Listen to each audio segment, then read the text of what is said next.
محمد وعلى آله وأصحابه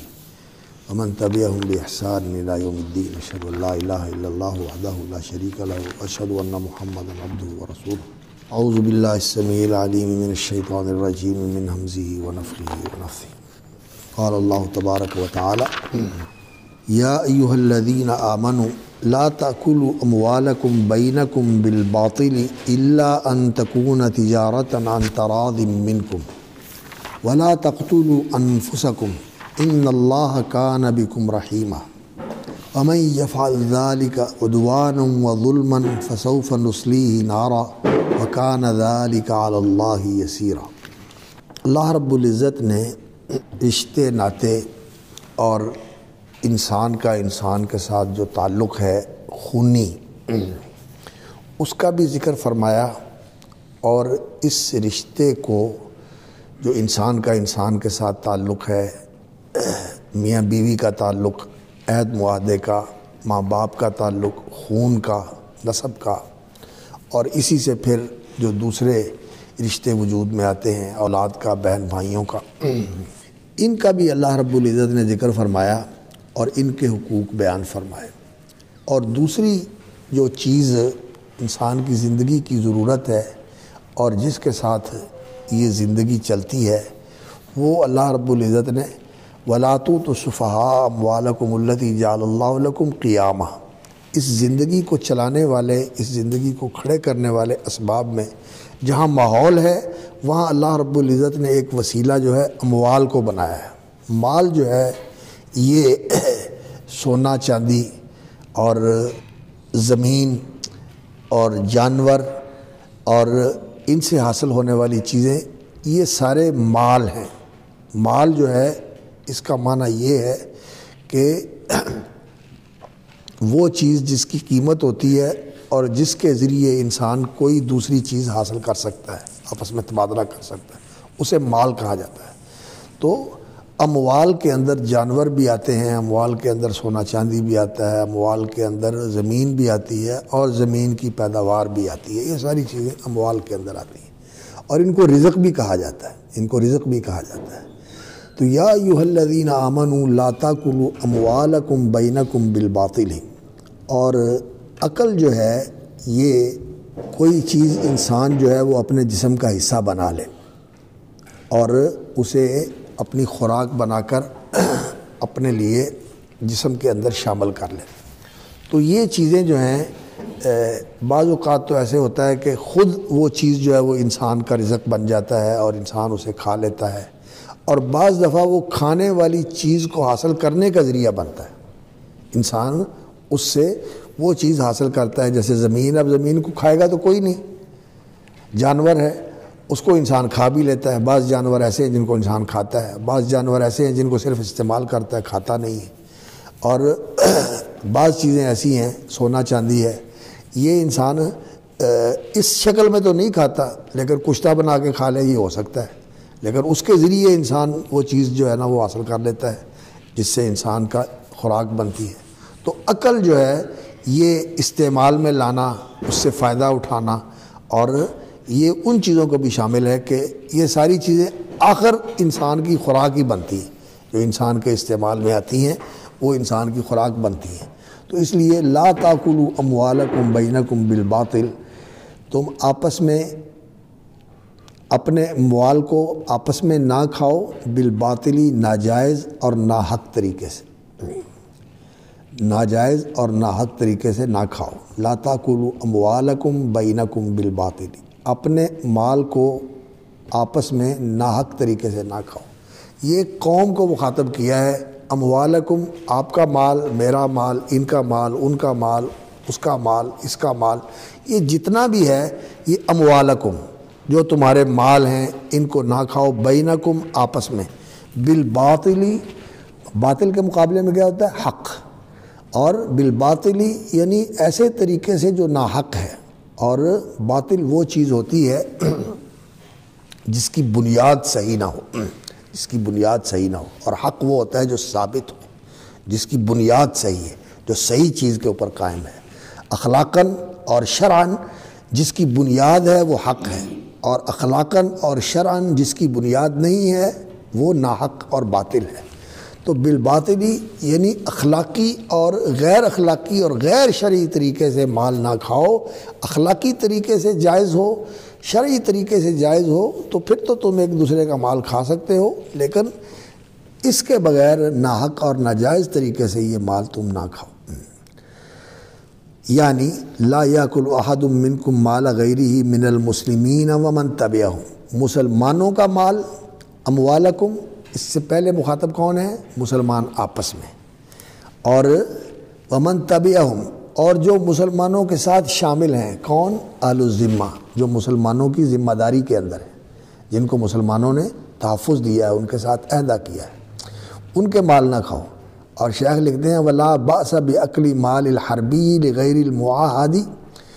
الحربی الغیر المعاہد من غیر عذر، حربی جو ہے یعنی جو مسلمانوں کا دشمن ہے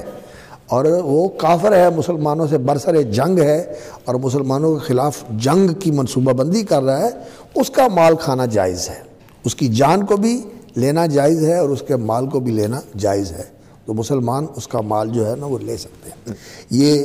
اس قوم کے ساتھ ہے جس کے ساتھ مسلمانوں کا کوئی معاہدہ بھی نہ ہو اور وہ مسلمانوں کے ساتھ جنگ کر رہے ہوں، دشمن ہوں، اور وہ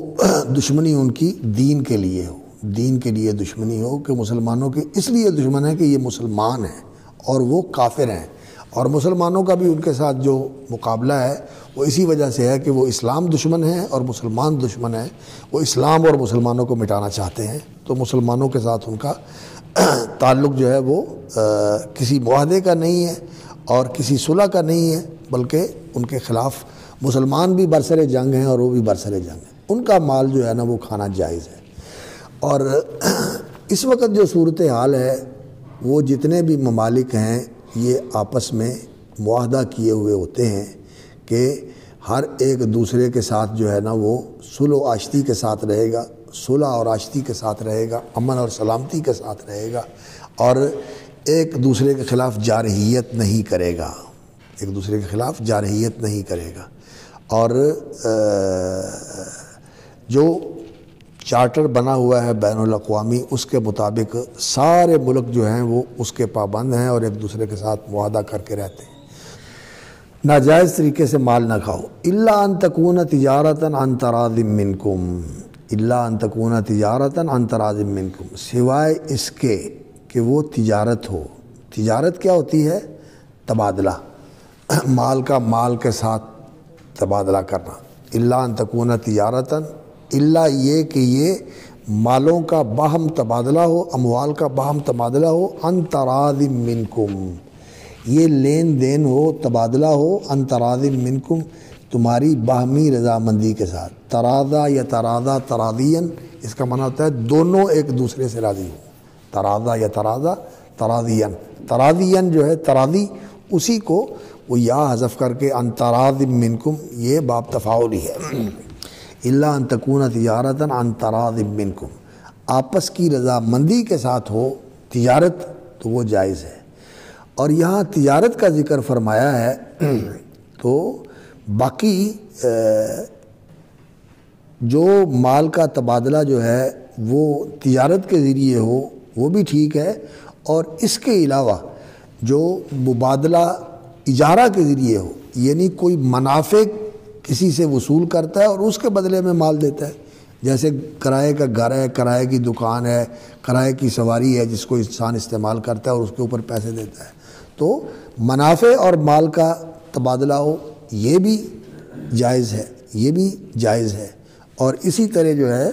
کوئی آدمی آپ کی خدمت سر انجام دیتا ہے، آپ کے لیے کوئی کام کرتا ہے تو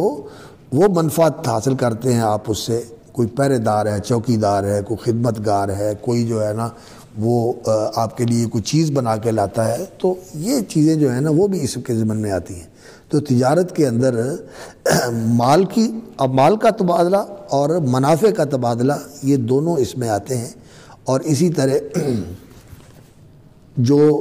اور زیادہ اللہ رب العزت نے جائز طریقے رکھے ہوتے ہیں، مثلا ہبہ ہے، عطیہ ہے، قرض ہے، وراثت ہے، یہ بھی دوسرے کا مال جو ہے نا وہ انسان کو ملتا ہے۔ اسی طرح کوئی خدمت جو ہے وہ بغیر کسی چیز کے آپ کے لیے فراہم کر دیتا ہے، جیسا کہ ہم ایک دوسرے کے کام آ جاتے ہیں، ایک دوسرے کا کام کر دیتے ہیں، یہ منفعت دوسرے کو پہنچا دیتے ہیں اور اس پر تبادلہ کوئی نہیں لیتے، اس پر مبادلہ نہیں کرتے. اس طرح کی خدمت لینا بھی جائز ہے جو رضامندی کے ساتھ ہو. تو الا ان تکون تجارتا عن تراض منکم، کسی کو کوئی ہدیہ دے دے، کوئی تحفہ دے دے، کوئی ہبہ کر دے، کوئی اس کے لیے وصیت کر دے، کوئی اس کو وراثت کے طور پر ملتا ہے، وہ بھی جائز ہے، وہ بھی جائز ہے. تو الا ان تکون تجارتا، الا یہ کہ وہ تجارت کی شکل میں ہو. یہاں یہ جو تجارت کا ذکر فرمایا ہے کہ عام طور پر مالوں کا تبادلہ جو ہے نا وہ اسی طرح ہوتا ہے. یہ ایک ایسی شکل کو قرآن نے ذکر کیا ہے جو زیادہ وقوع پذیر ہے، جو زیادہ واقع کے اندر ہوتی ہے کہ مالوں کا تبادلہ تجارت کے ذریعے ہوتا ہے. باقی ہبہ ہے، وصیت ہے، ورثہ ہے، منافع کے ساتھ دوسری چیز کا لینا ہے، یہ بھی ہوتا ہے عام طور پر. لیکن قرآن نے وہ چیز ذکر کی ہے کہ جو بہت زیادہ آپس میں لین دین جو ہے وہ تجارت کے ذریعے ہوتا ہے. تجارت جو ہے یہ جائز طریقہ ہے اور اللہ رب العزت نے اس کی اجازت دی ہے. احل اللہ البیع وحرم الربا، اور قرض کے اوپر قرض دے کر اضافہ وصول کرنے کو اللہ رب العزت نے حرام قرار دیا ہے. قاضی صاحب نے، قاضی ثناء اللہ صاحب، حالانکہ یہ انفی تھے، قاضی تھے پانی پت کے علاقے میں، اس وقت مغلیہ حکومت ہوتی تھی، لیکن بہت سارے مسائل میں دیکھتا ہوں ان کو کہ یہ حدیث کے مطابق ترجیح دیتے ہیں، یہ حدیث کے مطابق ترجیح دیتے ہیں، اور جو بات حدیث میں آئی ہے کہتے ہیں کہ یہ زیادہ صحیح ہے. یہاں بھی انہوں نے یہی بات کہی کہ بیع الخیار جو ہے نا اس کا تو خیر اپنی جگہ پر صحیح ہے کہ انسان کو بعد میں بھی اختیار حاصل ہوتا ہے، لیکن یہ جو عام بیع ہے یہ مجلس کے اندر خیار المجلس جو ہے یہ برحق ہے، اور یہ اس کے مطابق ہی فتویٰ دینا چاہیے. فَالْأَوْلَىٰ أَن يُقَالَ بِثُبُوتِ خِيَارِ الْمَجْلِسِ لِلْمُتَعَاقِدَيْنِ فَالْأَوْلَىٰ أَن يُقَالَ بِثُبُوتِ خِيَارِ الْمَجْلِسِ لِلْمُتَعَاقِدَيْنِ كَمَا أَثْبَتَ أَبُو حَنِيفَةَ خِيَارَ الرُّؤْيَةِ وَخِيَارَ الْعَيْبِ بَعْدَ تَمَامِ الْبَيْعِ. یعنی کسی چیز کو دیکھ کے انسان جا کے کھولے اور وہ چیز وہ نہ نکلے جو بیچی گئی ہے. لے کے آیا ہے انسان جو ہے نا وہ کوئی چیز، وہ پیکنگ ہوئی ہوئی ہے کہ اس میں یہ چیز ہے، انسان نے کھول کے نہیں دیکھا اور لا کے کھول کے دیکھا تو وہ کوئی اور چیز نکلی. تو خیار الرؤیا اور خیار العیب، کسی چیز میں کوئی عیب نکل آئے تو تمام البیع یعنی سودا پکا ہونے کے بعد عیب نکل آیا، پھر واپس کر دی، دیکھا تو وہ چیز پسند نہیں آئی یا وہ چیز وہ نہیں جو اوپر لکھی ہوئی تھی تو واپس کر دی. امام ابو حنیفہ نے جس طرح اس کو ثابت کیا ہے تو اس سے اس آیت کی نفی نہیں ہوتی اور وہ اس آیت کے اوپر اضافہ نہیں ہوتا. تو جس طرح وہ چیز انہوں نے کہا ہے کہ وہ خیار معتبر ہے، اور یہاں اس کو بھی ثابت کرنا وخیار العیب بعد تمام البیع کی لا یلزم ترک العمل بالحدیث الصحیح وما قالوا. تو کہتے ہیں کہ حدیث صحیح پر عمل کرنا جو ہے نا یہ متروک نہ ہو، اس لیے خیار المجلس کو ثابت کرنا یہ بہتر ہے. اور پھر ان کے اعتراضات کا جواب دیا ہے اور یہ کہا ہے کہ حدیث سے معلوم ہوتا ہے کہ وہ جو کہتے ہیں کہ تفرق سے مراد تفرق بالاقوال ہے، نہیں، کہتے ہیں تفرق بالاقوال جو ہے نا یہ تو مجازی بات ہے، اصل تفرق تو تفرق بالابدان ہے. جیسا کہ جو اس کے راوی ہیں وہ بھی ایسا کرتے تھے کہ جب سودا کرتے تو مجلس بدل لیتے تھے. حضرت عبداللہ بن عمر رضی اللہ تعالیٰ عنہ اس کے اوپر محمول کرتے تھے.